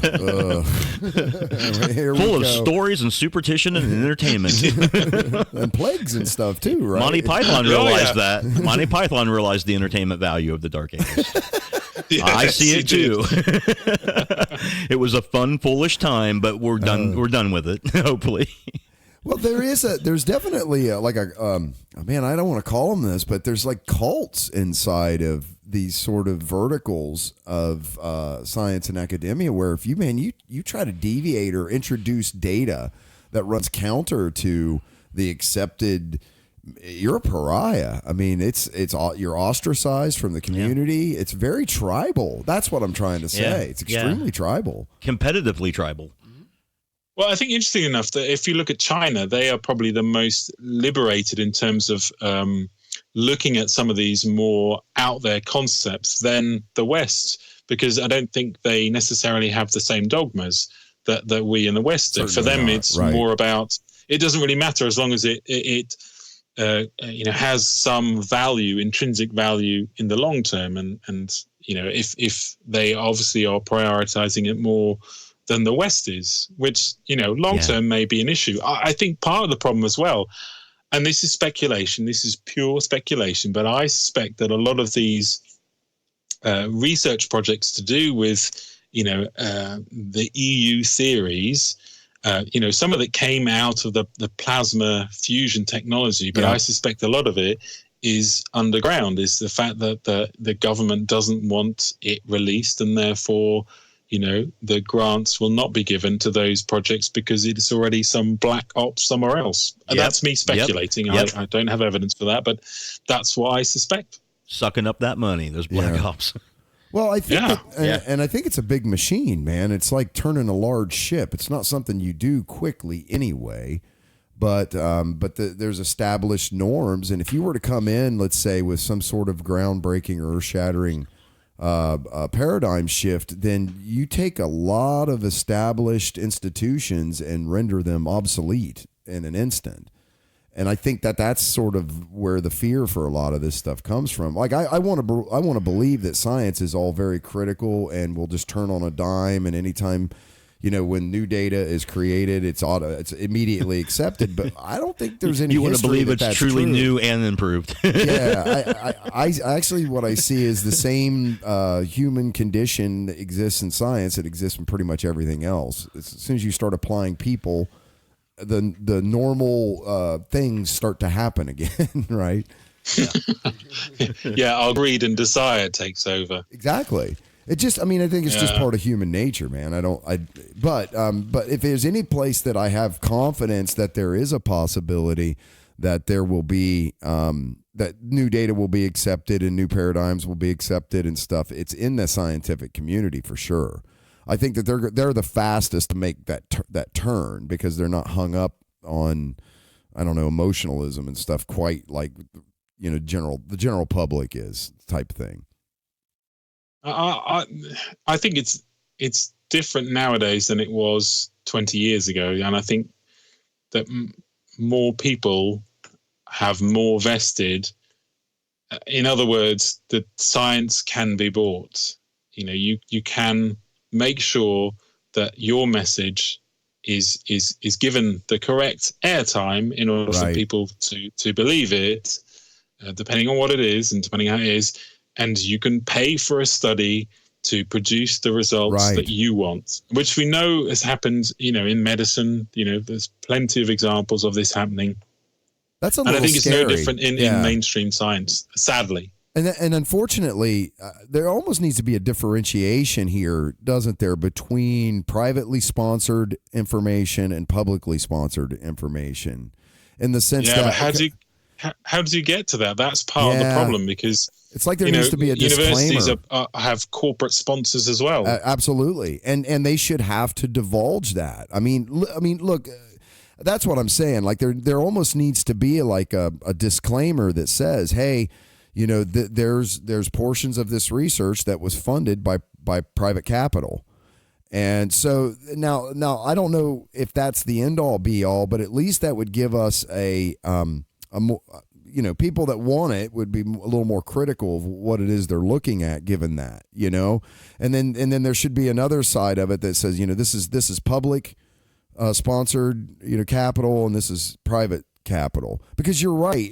What happens is anybody can go out, if you got enough money, and sponsor any kind of research and put a guy in a lab coat and say this was done scientifically, because but still do it in such a way that it derives the results that you want, right? So we need to know that there's a difference between that. But I don't even know, given the fake, air quotes, fake news stuff that you see on social media, like they're talking about adding something that says, this is a trusted news source, not a trusted news source. Then you start getting into who gets to make that decision, kind of thing. Exactly. And well, so, I will pay you more to put that on my news than your news. So does mine get bigger then? A big star. High quality news. That's and it. Yours is low quality. It's got the blue check mark. Here was another one of those things that I read recently that goes into talking about just ideas and what people really don't know and just speculation. But I read, and of course the big words giveth and the little words taketh away. But the article title was that scientists prove parallel dimensions exist and there's an alternate you. I'm like, oh my God. So I read this, right? And I'm thinking the whole time that this is probably related to CERN labs and the Large Hadron Collider, and that they were supposed to be experimenting, looking for smaller dimension, like Klusa-Klein models and stuff, right? I'm like, okay, that's probably what it is, right? So I'm reading it, and surprisingly, it was they were talking about the cold region of the microwave background radiation. There's a part in it that's really cold, and it's like an anomaly based on what they feel it should be, which, as you pointed out, is already extrapolated from other things like inflation, which is just made up to begin with. But at any rate, they didn't feel that this was right, and it was an anomaly. And so they had the explanation that another parallel universe had touched with our universe there. Now, while the paper didn't go on to talk about the implications of why that would be, my assumption is that our energy got sucked into the other universe, creating a cold region in the microwave background radiation. But the paper didn't actually say that. It was kind of vague, and I'm like, well, what? I don't... It's clickbait, yeah. Yeah, it was. It's clickbait. Like, I'm like, I don't even know what I remember... Go ahead.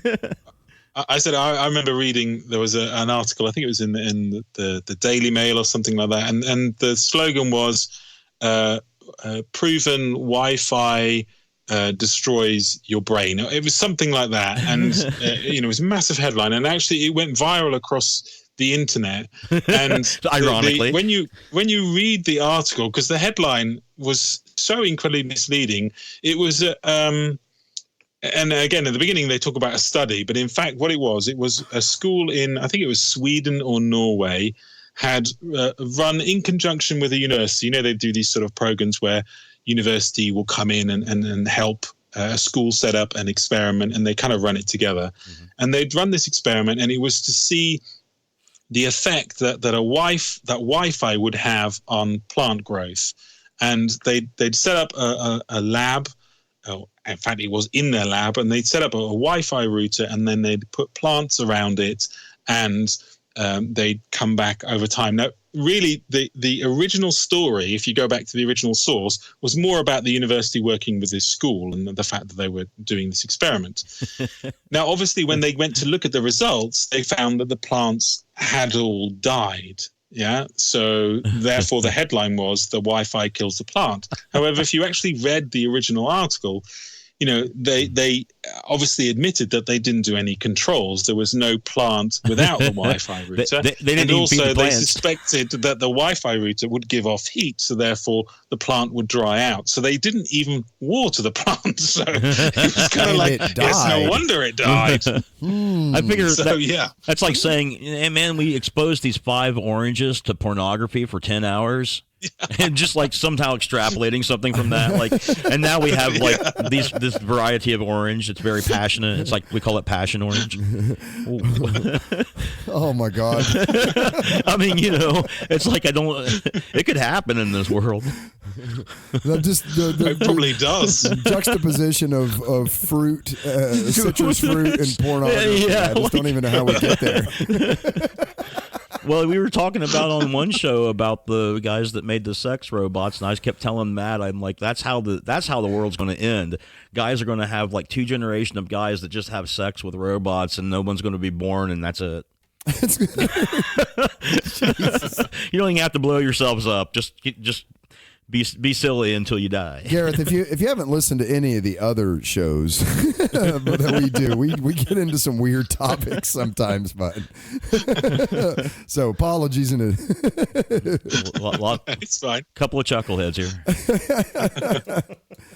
Oh man, so that, by the way, I really appreciate you sort of boiling down that whole. Because that's one of the things I really struggle with is so.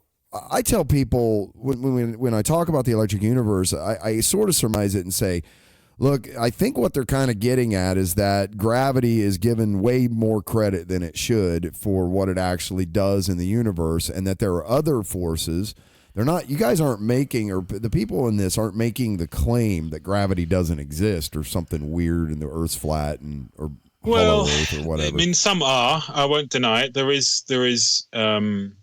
Part of the theory is that really, in the end, there is only one force, which is the electric force, and all the other forces are effectively created by that force. But that's not necessarily where I currently sit. My view is that gravity is indeed a force. We see it because we see it here on Earth.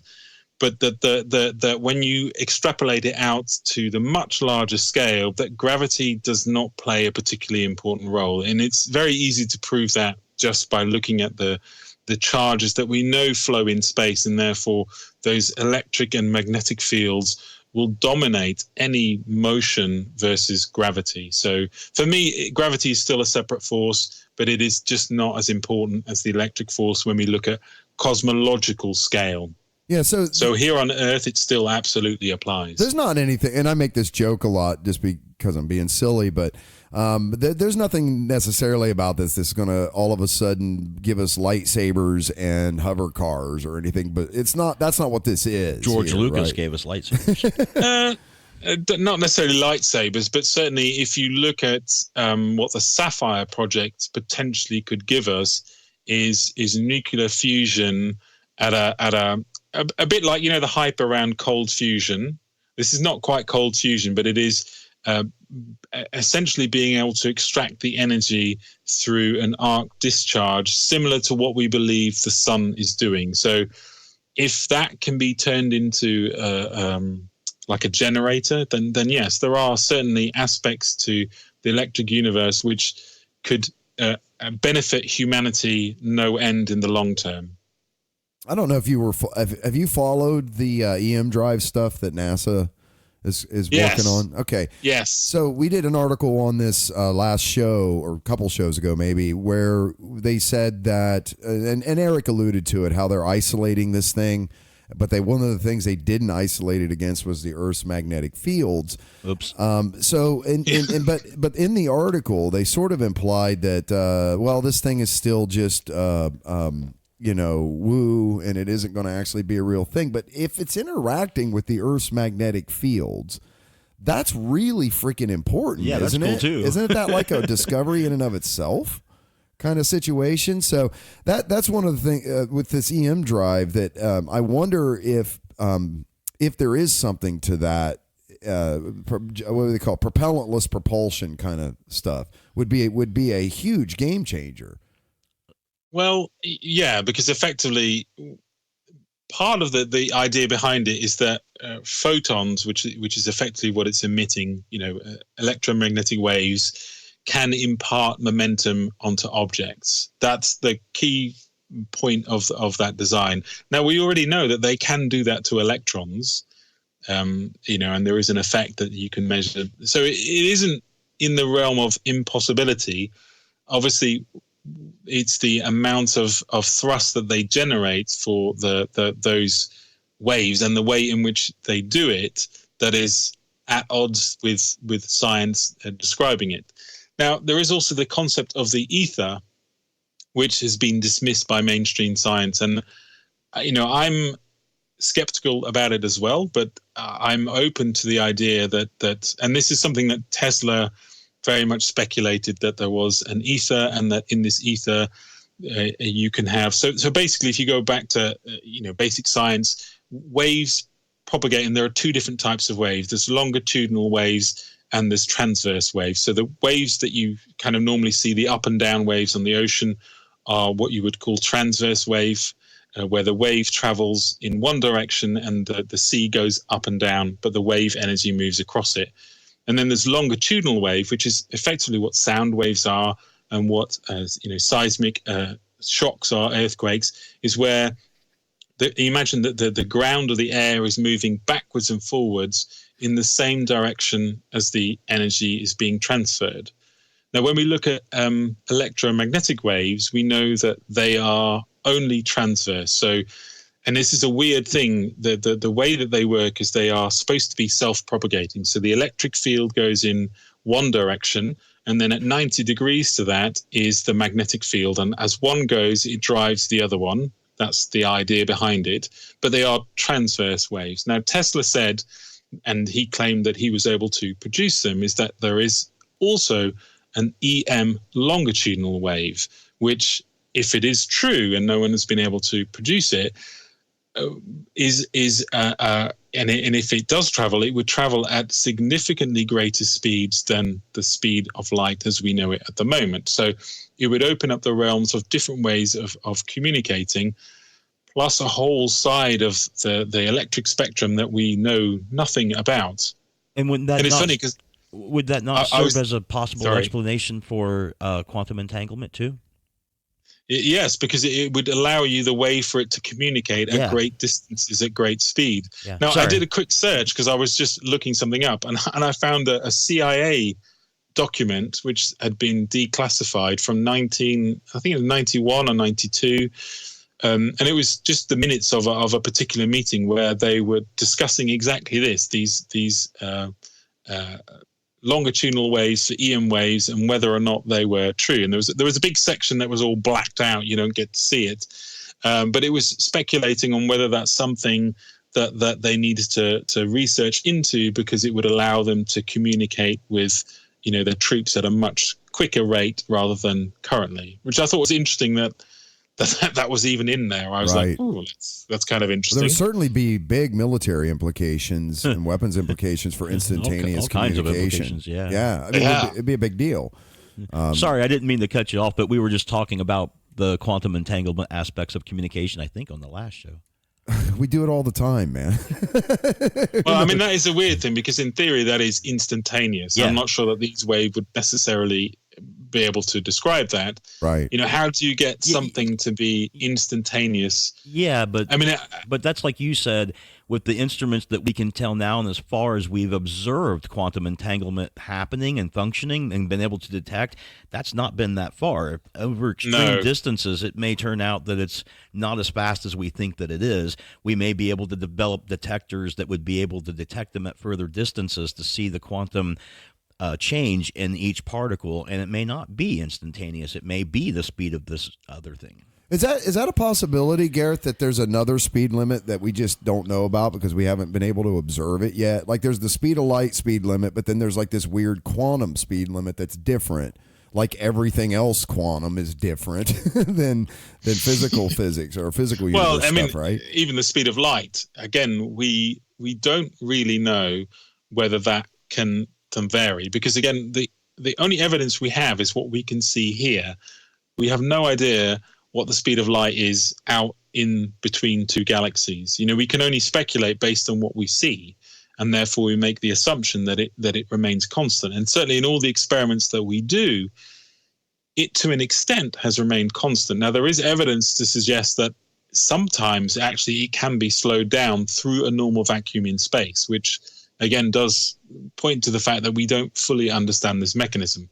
Now, can we go faster than the speed of light? Now, no one has been able to do that, and I certainly, looking at Einstein's equations, that puts a hard limit, because the faster you go, the more mass you gain, the more energy you need, and it's like a never-ending.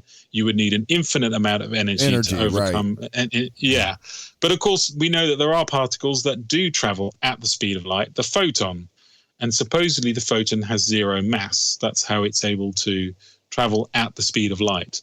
But we know that electrons can get very close to it. Mm-hmm. So I don't know.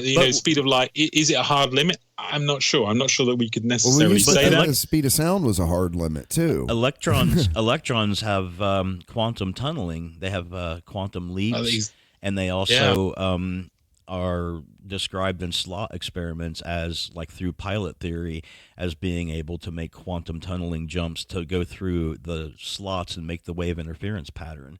So, that could be. That could be the other speed limit.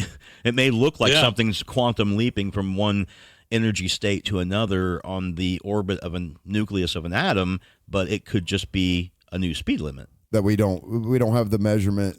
We can't go fast enough to even perceive at this point. Yeah. Oh man. Yeah, that's what we're talking about. You had made a comment earlier, Gareth. Let me take you back a little bit here on you were just talking about China and the advances that are happening in science and things like this, because they don't seem to really have these weird dogma restrictions. But one of the things I'm concerned about, that's one of the big things, is it does really seem like, especially in the fields of energy, China's about to leapfrog the West.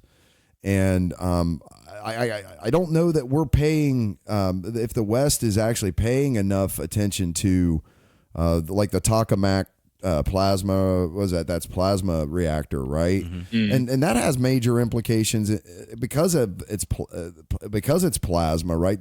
I'm assuming the EU folks would be very interested in this as well, given the parallels there, right? I mean, so there's got to be some cross-pollination of some sort. That's where a lot of them came from. So the likes of Parak came from, they were looking at those sorts of, not necessarily that reactor in itself, but certainly fusion reactions within, a specific machine where he saw that the plasma patterns that he then went on to write his articles about. For me, it is a concern because obviously, some of it depends on what we are doing that we don't know about. And obviously, if we don't know about it, then can't really talk about it. But if China is more open to looking at these sorts of avenues, then will they overtake us? Possibly. I mean, I think they have other issues that hold them back. Sure. Yeah, but just watch the news. I think. Yeah. Yeah. No. Exactly. So I don't know. I think I'm just concerned. Ideally, you'd like to see. I was talking with Ramon Cariaga about this, and my concern is that we should have flipped over to the nuclear scale probably 20 to 25 years ago, as far as power production is concerned. And I think as an industrious nation, if the countries that are going to make that transition are going to be those are going to be the leading economies of the future, and the countries that don't make that transition are going to kind of get left behind. But China's still, I thought the majority of their power was still coal driven. Absolutely. Yeah, there's no doubt about that. But they are investing heavily into alternative energy methodologies. I thought the UK had something going on too with a fusion device. Yes. There are. Yeah, it's just up the road actually. Yeah, like 2020 or something. Yeah, but that's not. That's only. It's again. It's small scale. It's not a. These are research projects. Yeah, right. These aren't like. Yeah. But if they work, they can try to scale them. Yeah, but no one's got it to work. And then this is why I find the Sapphire Project more interesting, because the problem that a lot of them have had is maintaining the pressure and the temperature for long enough to sustain fusion. Right. So they can do it for like 2, 3, maybe 4 seconds. I think the longest is about 20 seconds.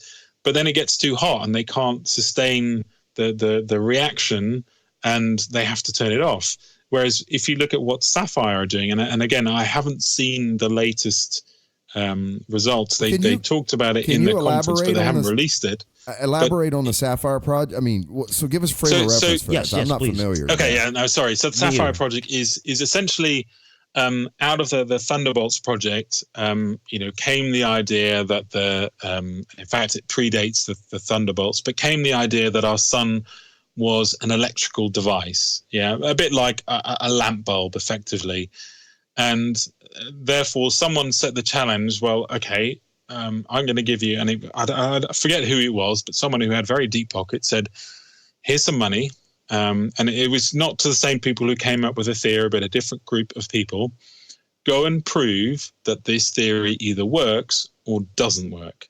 So they then had to build a machine to create an electric sun, which is effectively what they did. And what they found through doing this and mimicking what an electrical sun would do is that many of the properties that we see on the sun, they saw in the machine that they built. And more interesting was that if you look at a normal fusion reaction, and the temperatures that they need in order to do it are in the millions of degrees centigrade, extremely hot temperatures. And that makes it extremely difficult to contain because obviously it would melt the metal, so they have to contain it within magnetic fields, and it makes it all very complicated and difficult.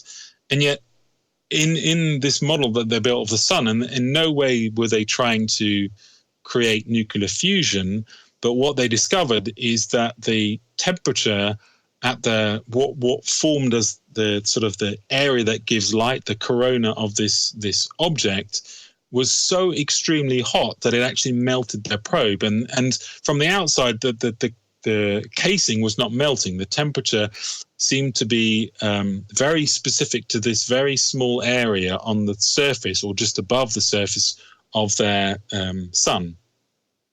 And in fact, when they started to then analyze the tip, they discovered that the metal in the tip had been, if to give a word, transmutated. It had its properties changed because the temperature had got so hot that effectively it had caused an atomic change in the structure of some of those atoms, which fundamentally is a massive, that has massive implications if what they did was true, because that is effectively the beginnings of a fusion reaction going on.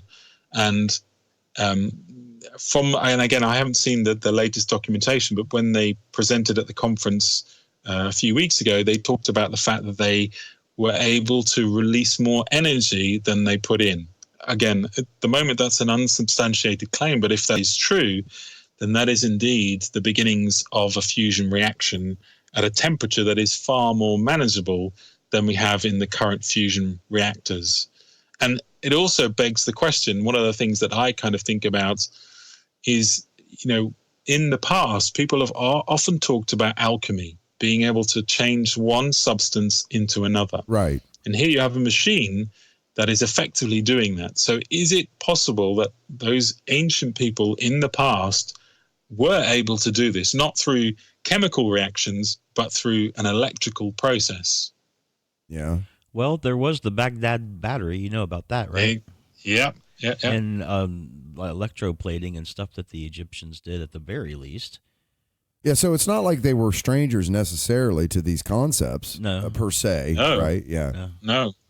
It's just, I guess, in a sense, our ignorance to think that they would have that technology. Mm-hmm. Yeah, sure. So this Sapphire Project, this is still very much in its infancy, though, kind of thing. Yes. Right? Oh, absolutely. Yeah. It's. But in terms of what they've produced so far, the results are very promising in terms of not only, explaining a model for the sun which fits some of the properties that we see of the sun that the standard model cannot explain for the sun. Right. So if you look at the sun, okay, our current idea is that the sun is a great big ball of hydrogen gas that's compressed down, and at the center of this ball, the pressure gets so much and the temperatures get so high that the hydrogen atoms are basically squished together, forming helium. And in that process, it releases vast amounts of energy.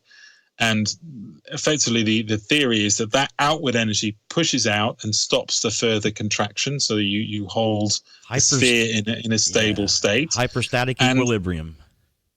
Yeah. And so in theory, if you look at the sun, the hottest point should be at the center of the sun.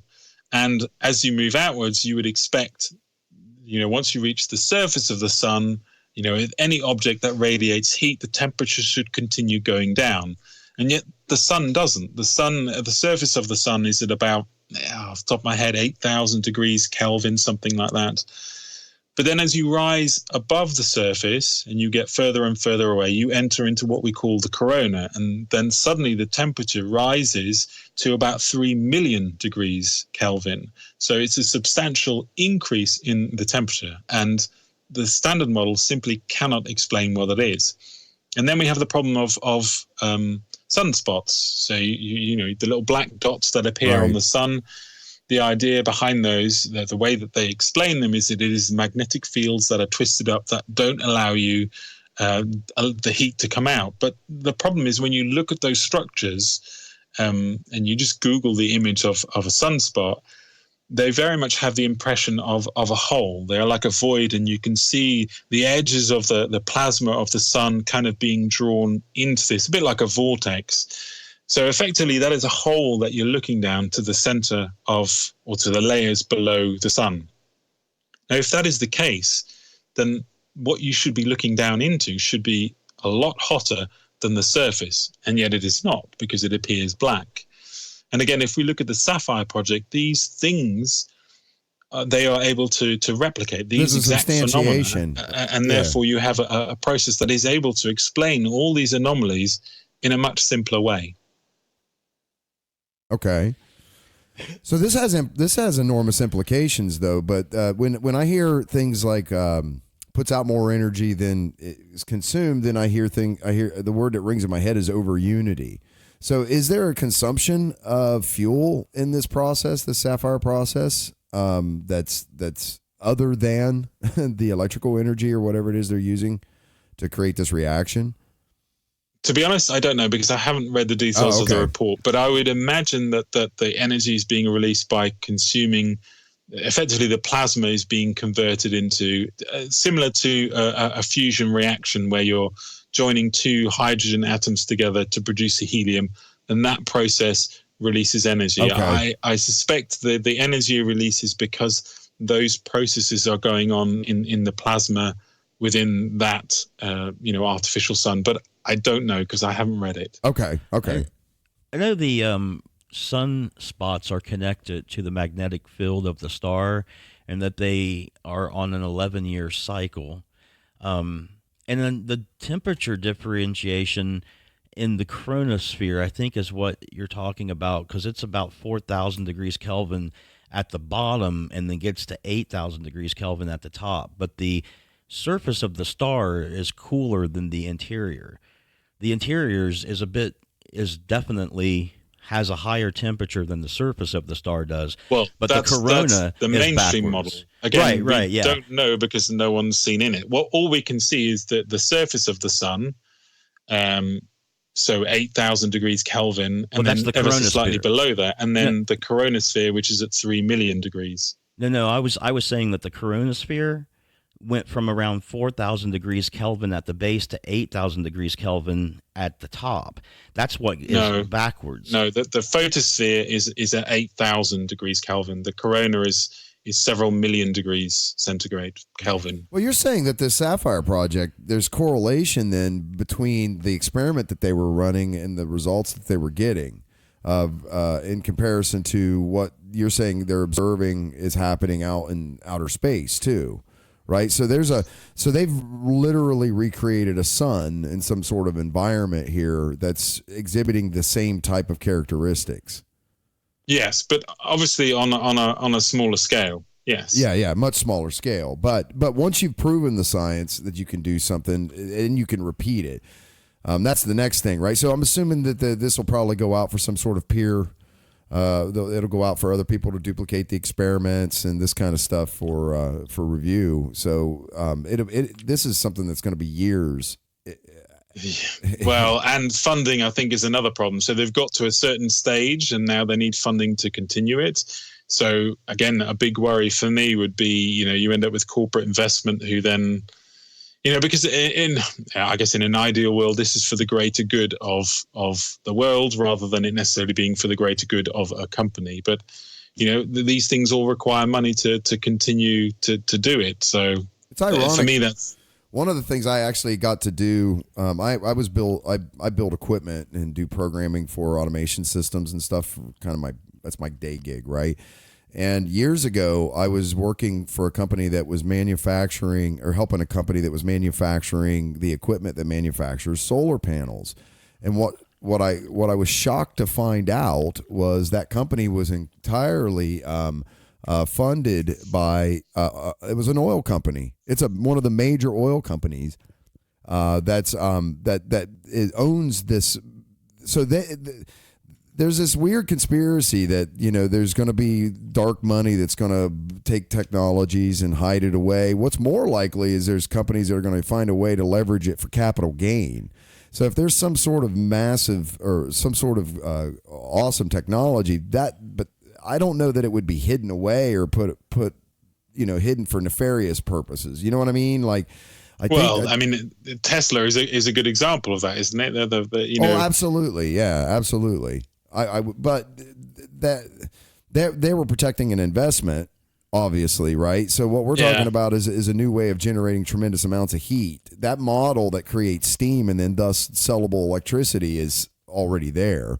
So that's another piece in the pie. But go ahead. I was going to say, surely this is a big problem for any energy company. If you found a way that you could make energy really very simply, because you look at the equipment that they use, it's not like some super massive high powered like the fusion reactors that they've built, the test ones. They are massive structures costing millions and billions. Right. This thing is not. It's complicated, no doubt, and costs a lot of money, but nowhere near the amount of money that they invested in the fusion reactors. So if you're an energy company and you're extracting coal, you're drilling for oil, or you're producing alternative energy, this is a massive problem for you because, or an opportunity if you can buy into it. Obviously, the first person that gets into it, and that's. But effectively, you would make the rest of the industry redundant in almost no time. Yeah, I actually have had a chance to work with, believe it or not, with oil investors looking at alternative technologies, and so that they would hire me just kind of critically look at stuff and see if I thought it was bullshit or not, kind of thing. Okay. There's a lot of money out there that weirdly is getting hung up in these strange alternative energy over unity kind of bizarre garage science type projects. I prefer Orgon energy. but so I know that there's people in that space that's trying to move that direction for sure, and they want to capitalize on it. Is kind of where it's at. From my own personal observations, completely anecdotal. I don't hang out with the CEO of Exxon or anything like that at all. I'm not making that claim, but I've seen it. I've seen people trying to invest in stuff that was outside the norm, but it's not it's not the big money. It's that seems to all be going into solar and wind still, and that's my other concern, right? Is again, I just don't see that move towards the nuclear scale.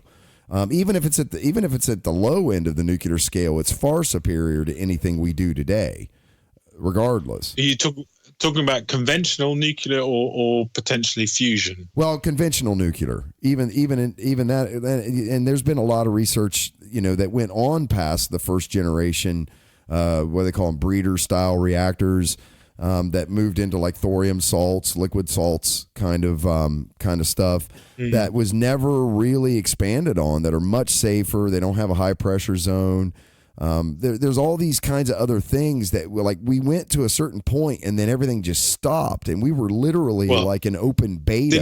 Didn't we go down the route that we went down because we wanted the plutonium for weapons? Absolutely. Yeah. Was it the Admiral? I can't remember his name. I was in the Navy. I'm being bad. I should know this, but yeah, right. When the original breeder, I think is what they call them, reactors, gave off, this byproduct that was a pain in the butt, but it was also able to be weaponized. So you have this very simple reactor that has this byproduct that comes off of it, but it was super simple. So it was very easy to put on a ship or in a submarine. And then all they did was they just took that real simple reactor and they just built it on land to make electricity with. And so that's sort of where the evolution of all of this kind of stopped. And even the stuff we've seen, the tremendous accidents or whatever disasters, if you want to call them that have happened in these reactors and stuff, that is still really infant level type technology. It's not, there was an involvement that happened past that in research and development. Like the scientists that worked on all this stuff, they didn't stop at that. They knew that they wanted to go further and that there were going to be more stable and better versions of this.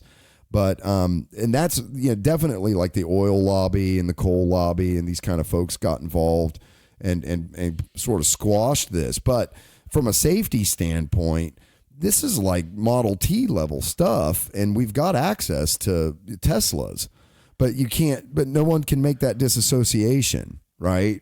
And I think that's what I mean. Like, I think we should have flipped over to the nuclear scale, whether it's conventional or now fusion. But we have conventional stuff like the thorium salts and the liquid salts reactors that we could be building today.